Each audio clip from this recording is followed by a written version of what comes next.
안녕하십니까. 박기성 목사와 함께하는 교회개혁 이야기 두 번째 이야기입니다. 교회는 개혁되어야 한다는 것을 누구나 잘 알고 있습니다. 근데 그 교회 개혁의 대상은 바로 우리 자신부터 출발되어져야 합니다. 나 자신이 개혁의 대상입니다. 우리의 삶 자체가 이제 달라져야 합니다. 닫힌 삶이 아닙니다. 말살된 삶이 아닙니다. 열린 삶이 될 수 있어야 합니다. 우리는 그것을 이웃의 개념으로 정리해 보았습니다. 말살된 이웃은 그야말로 혼자 숨어 살아가는 인생과 같습니다. 옆 사람과 교류하지 않습니다. 닫힌 삶은 교류를 하지만 직접적인 교류가 아니고 간접적 교류를 하고 살아갑니다. 어떤 매개체를 통해서 말입니다. 열린 삶은 페이스 투 페이스, 얼굴과 얼굴을 맞대어 보는 그런 삶을 이야기합니다. 함께 아파하고 함께 슬퍼하고 함께 울어줄 수 있는 삶은 열린 삶입니다. 교회가 열려져야 됩니다. 열린 교회이지요. 물론 가끔 교회 이름 가운데 열린 교회가 있지만 그 가치가 단순히 오픈이란 열린으로 되어지는 것은 한 단계 낮은 열린의 개념입니다. 그 개념도 언젠가 우리가 함께 다루어 볼 수 있기를 원합니다. 오늘 다룰 주제는 열린 이웃을 지향해야 하고 회복해야 하는 우리의 주제, 우리의 가치에 있어서 다룰 주제와 연관되어집니다. 그것은 현재 이 지구상에 존재하는 수많은 나라를 지배하는 양분되어진 두 이데올로기에 관한 이야기입니다. 하나의 이데올로기는 자본주의, 민주주의를 지배하는 이데올로기가 있습니다. 또 하나는 공산주의와 사회주의 사회를 지배하는 이데올로기가 있습니다. 여러분은 이 두 이데올로기가 무엇이라고 생각하십니까? 아마 이미 짐작하고 계시리라 생각합니다. 첫 번째 이야기는 자유라는 주제입니다. 두 번째 이야기는 평등이라고 하는 주제입니다. 자유와 평등 두 이데올로기는 서로 조화를 이루어야 합니다. 둘 다 너무나 소중하기 때문입니다. 그런데 두 이데올로기는 현재 조화가 되지 않습니다. 너무나 분리되어 있습니다. 너무나 독립되어 있습니다. 너무나 다투고 있습니다. 이것이 회복되어져야 합니다. 교회가 자유와 평등이라는 것을 조화를 이루지 못하고 있습니다. 우리 사회가 이 두 이데올로기를 화합시키지 못하고 서로 다투고 싸우고 있습니다. 그것은 잘못되어진 개념의 이해부터 출발한 것은 아닐까 하는 고민을 하게 되어집니다. 그래서 그 고민이 해결되어진다면 교회 개혁, 사회 개혁도 가능하다 생각되어집니다. 여러분에게 선택권을 주어서 자유와 평등 가운데 한 가지를 선택하라고 한다면 무엇을 선택하시겠습니까? 지금 우리 사회는 몸살을 앓고 있습니다. 어떤 사람은 금수저, 어떤 사람은 흑수저란 이야기 때문입니다. 저는 금수저, 흑수저의 그런 분배도 어떤 면에서는 문제가 있다고 생각합니다.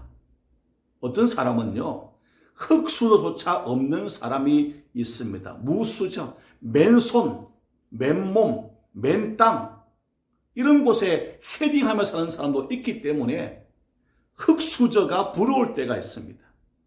무수저가 볼 때는 말입니다. 흑수저가 금수저를 부러워하는 만큼 수저가 없는 사람은 그것도 부러워할 수가 있다는 이야기입니다. 그래서 우리 사회에 평등이 필요하다고 외칩니다. 노동운동하는 분들의 이야기를 들어보십시오. 좀 같이 먹고 살자라는 거 아니겠습니까? 평등을 요구해 보는 거 아니겠습니까? 왜 너는 많이 가지고 있으면서 왜 우리가 나누지 못하냐라는 이야기를 하고 있지 않습니까? 그래서 평등이 더 소중하게 보이기도 합니다. 그러나 한쪽에서는 자유를 요구합니다. 잘못되어진 주장이긴 하지만 자기의 어떤 가치에 대해서 무조건 인정해 달라고 얘기합니다. 이것이 사회의 공익에 부합하지 않지만 사회 공익과 다르더라도 내 이익을 위해서 요구하는 자유를 외치는 사람들도 많이 있습니다. 동일하게 노동운동에서 생각해 보죠. 자유입니다. 누릴 자유를 달라는 것입니다. 일 더 많이 할 자유를 달라는 것입니다. 일할 만큼 내가 요구할 자유를 원하는 것입니다. 자, 자유와 평등 둘 중에 어떤 것을 선택하시겠습니까? 저는 자유를 선택할 것입니다. 그 이유는 분명합니다. 자유가 있는 사회에서는 불평등에 대해서 개선을 요구할 수 있습니다. 우리에게 평등을 달라고 말입니다. 내가 배가 고프다. 먹을 빵을 달라. 라고 요구할 수 있습니다. 빵을 달라 하는 요구. 자유세계에 가능한 이야기입니다. 평등세계에서는 모두가 굶기 때문에 자유를 요구할 수 있는 그 자유가 없습니다. 평등은 자유의 개념을 배제하고 있습니다.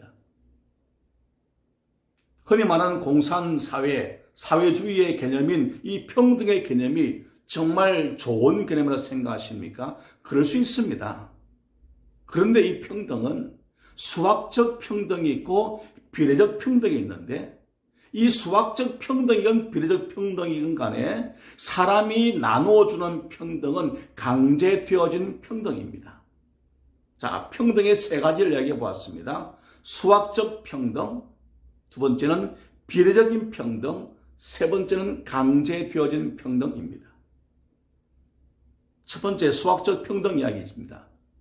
수학적 평등이란 것은 수학적 평균치를 나누어주는 n분의 1의 분배 방식입니다.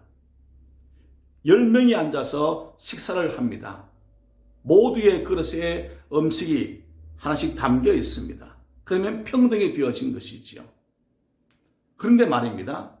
그 그릇 가운데 어떤 사람은 3분의 1만 먹고 나머지는 버리는 사람이 있습니다. 왜? 이미 배가 충분히 가득 차기 때문입니다. 어떤 사람은 하나를 먹고도 굶주리는 사람이 있습니다. 왜냐하면 그 사람은 먹는 양이 많기 때문입니다. 이게 평등사회에서 아름다운 조화인가요? 뭔가 문제가 있어 보이지 않습니까?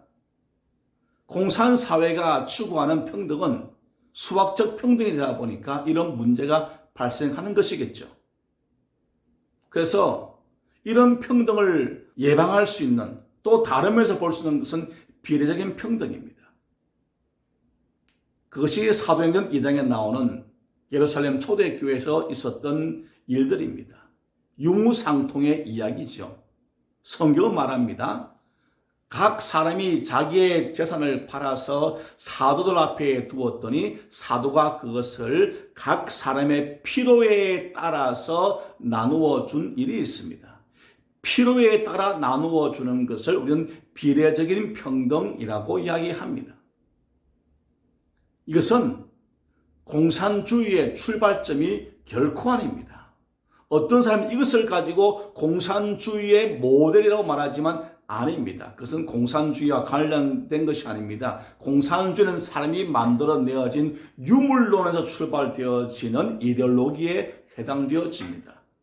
그러나 성경은 하나님의 성령의 역사로 일어난 특별한 사건을 말하고 있습니다.